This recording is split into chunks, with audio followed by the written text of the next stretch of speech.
dadi garwaku Yai. Lah.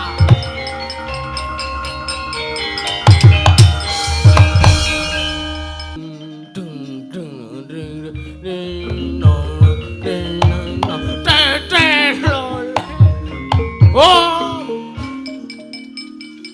Wah, ana Ratu Edan kuwi sapa? Takon karo aku. Ya iki Nalendra Giri Kadasar. Aku Prabu Patokol Bawarsari. Patokol Bawarsari iki dasar para nyata. Sapa kowe?